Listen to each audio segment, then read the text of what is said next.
Hi, I am Dr. Mopia, eye plastic surgeon or oculoplastic surgeon practicing in Bangalore. Many times, drooping of the eyelid in adults can occur due to chronic inflammation in the eyelid or due to long-term allergy or constant rubbing of the eyes.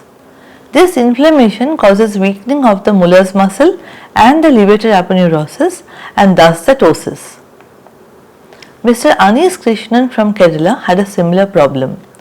On turning the upper lid inside out, you can see how his normal eyelid appears as compared to the changes in the affected eyelid due to severe inflammation, which has caused the eyelid to drop down or fall over a period of time.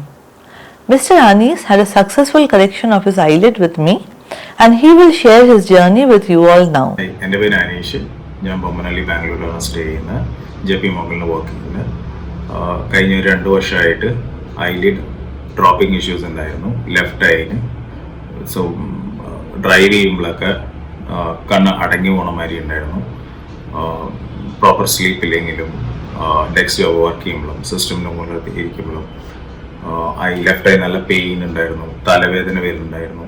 So അതിനുവേണ്ടി ഞാൻ കുറേ hospitals visit ചെയ്തിട്ടുണ്ടായിരുന്നു. ബാംഗ്ലൂരും നാട്ടിലും പോയിട്ട് ഞാൻ കുറേ ഡോക്ടേഴ്സിനെ കണ്ടായിരുന്നു.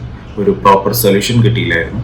Last month ആയിട്ട് കുറച്ചിങ്ങനെ സെർച്ച് ചെയ്തപ്പോഴാണ് ഗൂഗിളിൽ നാരായണ നേത്രാലയത്തെ കുറിച്ച് അറിഞ്ഞത്. അവിടെ ഡോക്ടർ മോപ്പിയ ടോസിസ് സർജറി ചെയ്യുന്നതെന്ന് പറഞ്ഞത്. അങ്ങനെ ഞാൻ ഡോക്ടറിനെ പോയി വിസിറ്റ് ചെയ്തു, സംസാരിച്ചു. അപ്പോൾ ഡോക്ടർ പറഞ്ഞത് ലിഫ്റ്റ് ചെയ്തിട്ട് കറക്റ്റ് ചെയ്യാൻ പറ്റും, എക്സ്പ്ലെയിൻ ചെയ്ത് എന്തൊക്കെ ചെയ്യാൻ പറ്റും, പ്രോസും കോൺസും പറഞ്ഞു തന്നു. എക്സ്പ്ലെയിൻ ചെയ്തിട്ടുണ്ടായിരുന്നു എങ്ങനെ ഉണ്ടാവും surgery, post surgery, before surgery പോകുന്ന പ്രൊസീജിയർ എന്നൊക്കെ കണ്ടിന്യൂ ചെയ്യണമെന്നൊക്കെ.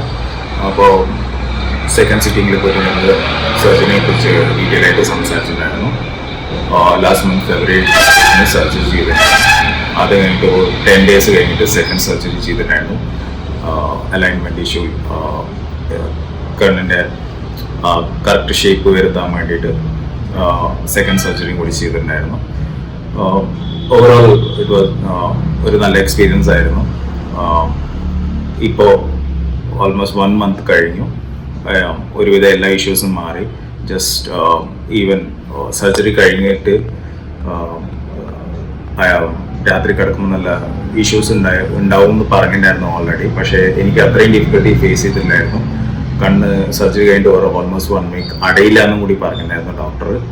സോ നൈറ്റ് സ്ലീപ്പ് ചെയ്യുമ്പോൾ ലൈറ്റ് അടിക്കുന്നുണ്ട്, അതുകൊണ്ട് പ്രശ്നം ഉണ്ടാകുന്നു. പക്ഷേ എൻ്റെ ഒരു ഫസ്റ്റ് 2-3 days മാത്രം അങ്ങനത്തെ ഒരു ഇഷ്യൂസ് ഉണ്ടായിരുന്നുള്ളൂ. ഡോക്ടർ പറഞ്ഞത് മെഡിസിൻസ് കണ്ടിന്യൂസ് ആയിട്ട് അപ്ലൈ ചെയ്യണമെന്നാണ്. അതൊക്കെ ചെയ്തപ്പോൾ ഒരു 3 days 4 days ആകുമ്പോഴേക്കും അതിൻ്റെ പ്രോപ്പറായിട്ട് കണ്ണ് അടയാൻ തുടങ്ങി. ഒരു ചെറിയ ഗ്യാപ്പ് മാത്രമേ ഉണ്ടായിരുന്നുള്ളൂ. അത് വീക്ക് ബൈ വീക്ക് അത് ഇമ്പ്രൂവ് ആയി വന്നു. ഇപ്പോൾ കണ്ണ് രാത്രി കിടക്കുമ്പോൾ ഫുള്ളായി ക്ലോസ് ആയിട്ട് തന്നെയാണ്, ഓപ്പൺ ആയിട്ടിരിക്കില്ല. അത് അതേമാതിരി ഫോളോ അപ്പ് ചെയ്യുമ്പോഴും നമ്മൾ എന്തെങ്കിലും ജസ്റ്റ് ഇപ്പോൾ ഡോക്ടറിന് പേഴ്സണലായിട്ട് മെസ്സേജ് അയച്ച് സംസാരിക്കുകയും ചെയ്യും. മാം എല്ലാത്തിനും റെസ്പോണ്ട് ചെയ്യും. On the same day ma'am respond ചെയ്യും. പോസ്റ്റ് സർജറി ഫോളോ അപ്പും കാര്യങ്ങളൊക്കെ പ്രോപ്പറായിരുന്നു. വീക്ക് ബൈ വീക്ക് ആദ്യത്തെ സർജറി കഴിഞ്ഞിട്ട് 2-3 days റെഗുലർ വിസിറ്റും കാര്യങ്ങളൊക്കെ ഉണ്ടായിരുന്നു. ഇപ്പോഴും സ്കെഡ്യൂൾ ചെയ്തിട്ടുണ്ട് ഫോർ നെക്സ്റ്റ് 1 month കഴിഞ്ഞിട്ടും സർജറിയും കാര്യങ്ങളൊക്കെ കഴിഞ്ഞിട്ടുള്ള ഫോളോ അപ്പ് ഇപ്പോഴും നടന്നുകൊണ്ടിരിക്കുന്നത്. Everything all together it was really good experience.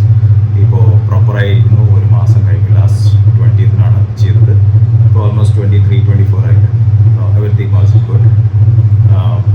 ആർക്കെങ്കിലും ഇത് സെയിം ഇഷ്യൂസ് ഉണ്ടെങ്കിൽ പ്ലീസ് ഡു വിസിറ്റ് മോപ്പിയ. She will help you out. Thank U.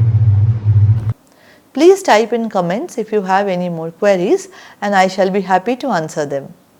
Thank you and have a nice day.